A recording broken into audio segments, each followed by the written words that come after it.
창세기 17장 1절에서 14절의 말씀입니다.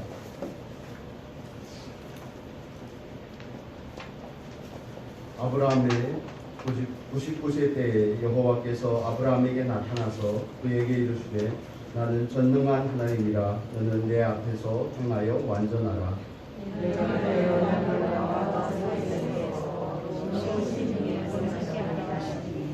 아브라함이 엎드린데 하나님이 또 그에게 일러 가라사대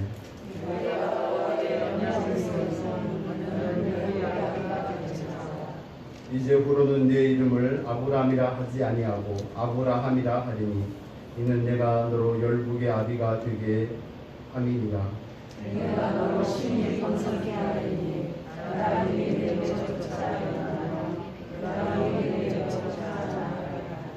내가 내 언약을 나와 너와 네 대대 후손의 사이에 세워서 영원한 언약을 삼고 너와 내 후손의 하나님이 되리라.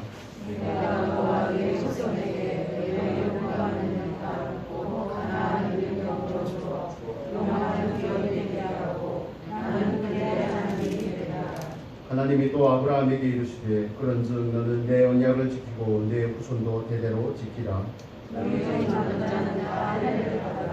이것이 나와 너희와 너희 후손 사이에 지키게 되어 하리라. 너희는 양떼를 베어라.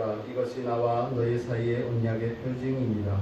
내 남자는 집에서 나타나는 너희 집에서 자기하며 이방 사람에게서 좋은 사자를 부르고 자기 집에 할례를 받으시라. 13, 14절 같이 읽겠습니다. 너희 집에서 난 자든지 너희 돈으로 산 자든지 할례를 받아야 하리니 이에 내 언약이 너희 살이 있어 영원한 언약이 되느니와 할례를 받지 아니하는 자 또 그 양떼를 빼지 아니한 자는 백성 중에서 끊어지리니 그가 내 언약을 배반하였습니다. 아멘. 창세기 17장의 말씀을 함께 나누겠습니다. 오늘은 하나님께서 아브라함에게 찾아오셔서 할례로 언약을 맺는 내용을 나누고자 합니다. 제가 아는 목사님 한 분이 계셨습니다. 그 목사님께서 딸이 하나 있었는데 40이 넘어서 한 40대 거의 중반 정도 된 것 같습니다. 40대 중반이 되었을 때 둘째 늦둥이를 이렇게 하나님께서 주셨는데 둘째가 아들이었습니다. 그래 아들이니까 그 목사님께서 아들을 낳으면 사모님 잉태하고 계실 때부터 아들을 낳으면 성경에서 말했던 것처럼 8일 만에 가서 할례를 오늘날로 말하면 공용수술이죠. 그걸 하겠다고 그 의지를 가지고 제가 그때 어릴 때인데 정리되었는데 저에게도 얘기하고 주변에 막 이야기하고 다녔습니다. 그러다 드디어 때가 차서 아기가 태어났고 그 아기가 되어서 하루가 되고 이틀이 되고 7일이 되고 8일째가 되는데 사모님하고 대판 싸우고 사모님은 절대 용서할 수가 없다. 어떻게 아기를 8일 만에 할례를 행할 수가 있냐 이러면서 싸워가지고 결국에는 아무 일도 못했던 기억이 났습니다. 이 말씀을 보면서 오늘 저와 여러분이 할례에 대한 부분에 대해서 중점적으로 나누려고 합니다. 먼저 17장의 구조에 대해서 말씀을 드리겠습니다.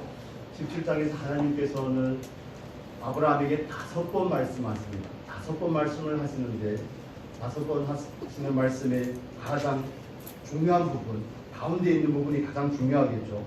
5번 말씀하시는데 3절에서도 하나님이 말씀을 하시고 중요한 부분은 9절에 나오는 말씀입니다. 9절부터 14절까지의 내용이 17장의 핵심적인 내용입니다.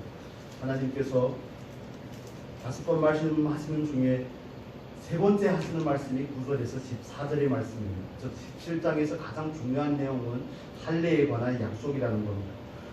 하나님께서 나타나셔서 아브라함에게 약속을 확인하고 또 아브라함의 이름을 바꿔주고 9번 이렇게 이야기하시고 또 할례에 대한 가장 중요한 부분을 말씀하시고 나서 사례의 이름을 사라로 바꿔주시고 또 마지막에 그들에게 언약의 말씀을 마치시고 나서 하나님께서 올라가시는 모습을 성경 우리에게 말해주고 있습니다. 또 창세기 17장에서 가장 중요한 부분은 할례에 관한 부분입니다. 그런데 하나님께서 우리가 지난주에도 나누었던 것처럼 86세 때에 아브라함이 누구를 낳죠? 이스마엘을 낳고 99세가 되기까지 하나님께서는 아브라함에게 나타나지 않았던 것으로 보입니다. 지난주에 말씀을 드렸던 것처럼 성경에서 아브라함의 나이를 5번 언급을 하는데 그 3번째가 오늘 본문의 말씀입니다. 86세라는 것은 의미 없는 시간이라고 말씀을 드렸죠. 하나님 앞에서 인정받지 못하는 시간. 그런데 86세에서 이스마엘을 낳았는데 99세가 되기까지는 13년이라는 시간이 지났습니다. 그런데 성경에서 13이라는 숫자가 가지는 것도 그런 의미를 가집니다. 무의미함을 나타낼 때 13이라는 것을 배반의 수라고 하기도 합니다. 무의미함을 나타낼 때 13이라는 숫자가 등장을 합니다. 우리 창세기 17장 1절부터 살펴보겠습니다. 17장 1절 같이 읽겠습니다. 아브라함이 99세 때에 여호와께서 아브라함에게 나타나서 그에게 이르시되 나는 전능한 하나님이라 너는 내 앞에서 행하여 완전하라. 아멘. 99세 때 13년이 지나고 나서 하나님께서 아브라함에게 나타나서 3가지에 대해서 말씀을 합니다. 하나님이 어떤 분이신지에 대해서 말씀을 하고 아브라함에게 하나님 앞에서 행하라고 말하고 또 행함이 완전해야 됨에 대해서 말하고 있습니다. 아브라함이 86세에 이스마엘을 낳고 나서 13년이라는 시간은 하나님 앞에서 인정받지 못하는 시간입니다. 의미 없이 덧없이 흘러간 인생이죠. 하루하루 이스마엘 때문에 기뻐했음을 우리는 본문의 말씀을 통하여서 확인을 할 수가 있습니다.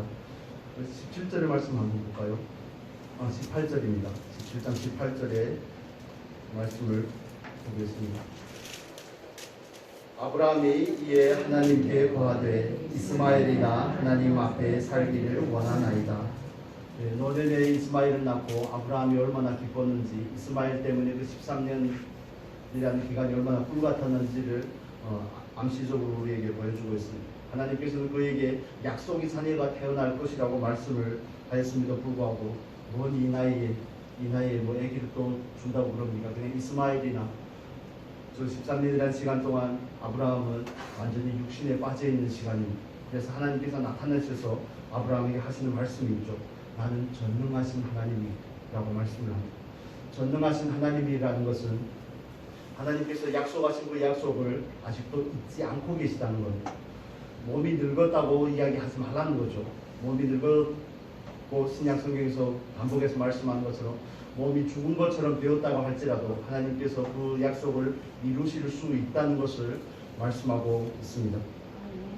하나님은 전능하신 하나님입니다. 근데 여기서 전능하다는 거 하나님은 엘샤다이라는 걸 표현을 쓰는데 약속과 하나님께서 사람과 약속을 맺을 때 보통 이 용어를 많이 사용을 합니다. 하나님께서 아브라함에게 나타나신 이유는 그 약속을 다시 확인해 주고자 함이고 창세기 15장에서는 그 자손에 대해서 땅에 대해서 너무 구체적으로 언급하지는 않지만 하나님께서 아브라함을 향한 그 약속의 확인을 통해서 그 약속이 더욱 구체화되고 더 자세해집니다. 15장에서는 아브라함의 씨라고 말씀하지만 17장에 와서는 사례가 반드시 나아야 된다는 것이 첨가가 되는 부분입니다. 15장에서의 약속은 고대 관습을 따라서 짐승을 쪼갠 사이로 그런 저주의 맹세 언약을 통해서 진행이 되었지만 오늘 본문에서는 할례를 어디에다 하는 겁니까? 몸에다 새기는 겁니다. 몸에다 새기고 그것이 표징이 되고 표시가 되는데 몸을 볼 때마다 몸을 확인을 할 때마다 그 약속을 상기해야 된다는 것을 말씀해 주고 있습니다. 하나님은 아브라함에게 나타나서 여러 가지를 말씀을 하시는데 거기에서 가장 중요한 부분이 할례에 대한 부분입니다. 할례에 앞서서 하나님은 아브라함에게 이름을 바꿔주죠. 아브라함, 존귀한 자라는 아브라함에서 아브라함 열국의 아비라고 바꿔줍니다. 그것은 하나님께서 아브라함에게 하신 그 약속이 아직도 유효함을 말씀합니다.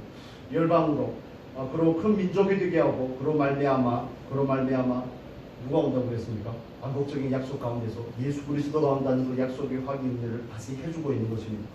즉 아브라함에게 하나님께서 말씀하실 때 이름을 바꿔준다는 것은 이제는 자기의 정체성에 대해서 바르게 인식하고 살아가라는 것을 말씀하고 있습니다.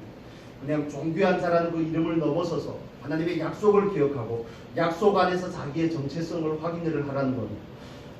다시 말하면 이스마엘을 낳고서 육신의 삶을 살아가는 것이 삶의 목적이 아니라는 것을 확인해 주는 겁니다.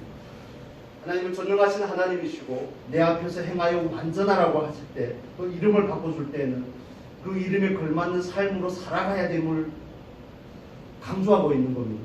이름이라는 것은 곧 그 사람의 정체성입니다. 하나님께서 아브라함에게 그 이름을 아브라함이라고 바꿔준 것은 하나님께서 아브라함에게 하신 그 약속이 아직도 유효함을 말씀하시고 하나님은 한 번도 잊은 적이 없음을 말씀하시는 거고 하나님께서 그 약속을 반드시 이루실 것이라는 것을 말씀하는 겁니다. 저와 여러분에게 하나님께서는 새로운 이름을 주셨습니다. 그렇죠. 예전에 우리가 공중의 권세 잡은 자에게 종속되어 살았지만 하나님 우리에게 그리스도인이라는 이름을 주셨습니다. 하나님의 자녀라는 이름을 주셨습니다. 세상에서는 아브라함이 존귀한 자라는 이름으로 살았지만 저와 여러분의 세상에서는 각자의 직분과 이름을 가지고 살아가지만 하나님 앞에서 우리의 스스로에 대해서 바른 정체성을 가지는 것은 굉장히 중요합니다. 보통 우리가 사람에 대해서 자기 소개를 해보라고 그러면 나이에 대해서 말합니다. 어디 출신인지를 이야기합니다. 가진 직업이 무엇인지를 이야기합니다. 하는 일이 무엇인지에 대해서 어떤 일을 해왔는지 삶의 경력이 어떻게 되는지에 대해서 이야기를 하는데 성경에서 그걸 우리의 정체성이라고 말하지 않습니다. 하나님께서 우리에게 주신 저와 여러분에게 공통으로 주신 정체성은 무엇입니까? 약속의 자녀라는 겁니다. 하나님께서 우리에게 주신 정체성은 무엇입니까? 그리스도인이라는 겁니다. 우리에게 주신 정체성은 무엇입니까? 하나님의 제자라는 겁니다. 예수 그리스도의 제자된 삶을 위해서 하나님께서는 우리를 부르셨다는 것을 말씀을 합니다. 13년 만에 나타나서 하나님께서 아브라함을 책망하고 있는 겁니다. 지금 뭐 하고 있냐 이겁니다. 우리식으로 말하면 지금 뭐 하고 있냐. 반복해서 그 약속을 확인해 주셨음에도 불구하고 그 약속을 잠깐 어기고 잠깐 내려놓고 육신에 빠진 그 아브라함에게 와서 그를 다시 상기시키는 겁니다. 그에게 약속을 다시 상기시키고 그에게 바르게 하나님과의 바른 관계 가운데로 나아가라는 것이 내 앞에서 행하여 완전하라는 뜻입니다. 노아에게 하나님께서 말씀하실 때도 노아는 당시의 의인이요 하나님 앞에서 뭐라고요? 완전한 자라는 표현이 있죠. 똑같습니다. 의인이고 완전하다는 것은 우리말로 말하면 퍼펙트하다 그런 뜻이 아니라 하나님과의 관계를 바르게 하라는 겁니다. 여러분, 저와 여러분이 하나님 앞에서 살아가면서 중요한 부분은 그런 부분입니다. 우리가 얼마나 완벽하게 살 수 있느냐가 아니라 가장 중요한 것은 방향입니다. 방향. 하나님께서 원하는 그 방향이 있습니다. 아브라함을 뭐로 만드는 것입니까? 열국의 아비로 만드는 것입니다. 아브라함에게 주신 그 약속을 이루시고자 하는 것이 하나님께서 아브라함의 인생에 대한 설정입니다. 그런데 아브라함은 나름대로 자기의 목적과 자기의 계획과 자기의 삶에 대한 설정이 있는 거죠. 아니요, 이 나이에 약속이 중요하겠습니까? 늦둥이나 나와서 그냥 삶을 즐기다 가면 그만이죠. 아니요, 그건 아브라함이 스스로의 삶에 대한 정의입니다. 그런데 하나님께서는 그게 아니라는 겁니다. 그게 아니고 그 이름을 바꿔주면서 다시 확인을 하는 거죠.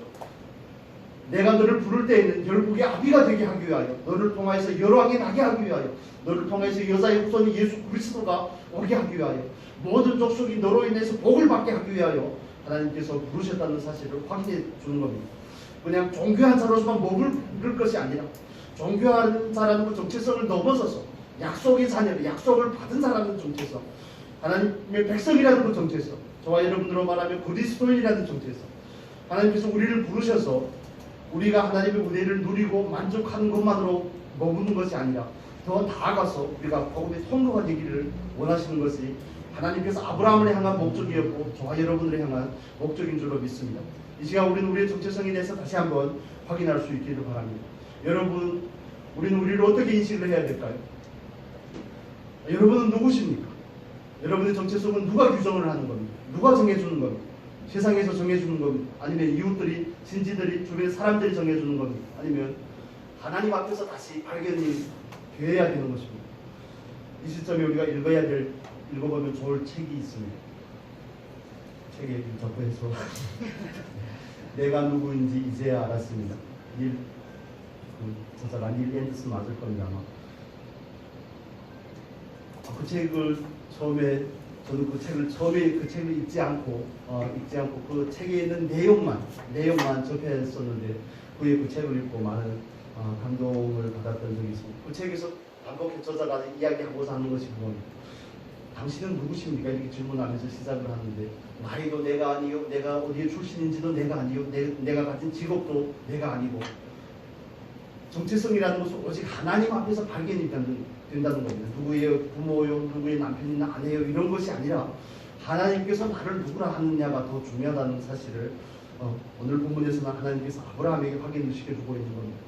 그냥 이스마엘을 낳고 만족하는 삶으로 그칠 것이 아브라함의 삶이 아니라는 겁니다. 여러분, 아브라함이 능력이 있어 그럴까요? 아브라함 지혜가 있어 그럴까요? 그런 게 아닙니다. 아브라함은 우리와 똑같은 사람입니다. 아브라함을 통해서 하나님을 믿음을 보여주시기를 원하고 하나님께서 어떤 하나님인가를 보여주시는데 초점이 있습니다. 저와 여러분에게 있어서도 마찬가지입니다. 하나님은 우리를 부르신 것이 목적의 한 과정입니다. 아브라함의 삶에 있어서 하나님께서 아브라함을 부르고 아브라함이 가운데서 실패하는 것들은 다 과정입니다. 아직은 목적을 향해서 나아가는 데 더 초점이 있는 것입니다. 여러분, 정말 저와 여러분이 하나님 앞에서 축복의 통로로 쓰임을 받는다면 얼마나 좋을까. 그런 마음의 소원을 여러분 꼭 가지시기를 바랍니다. 나 같은 것이 그런 게 아닙니다. 하나님 앞에서 하나님은 어떤 특정한 사람을 들어서 쓰시고자 할 때 하나님께서 가장 중요하게 여기는 게 무엇일까요?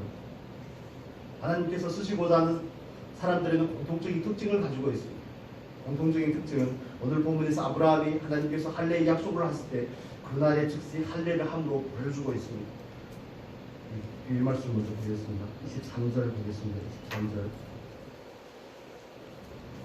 17장 23절입니다. 같이 읽겠습니다. 이에 아브라함이 하나님이 자기에게 말씀하신 대로 이 날에 그 아들 이스마엘과 집에서 생장한 모든 자와 돈으로 산 모든 자, 곧 아브라함의 집 사람 중 모든 남자를 데려다가 그 양피를 베었으니 하나님께서 13년 만에 나타나셔서 아브라함에게 말씀을 하셨는데 아브라함은 그 날에 그 약속을 듣고 나서 바로 즉각적으로 순종하는 모습을 보입니다. 물론 아브라함이 되게끔 만들어 가신 건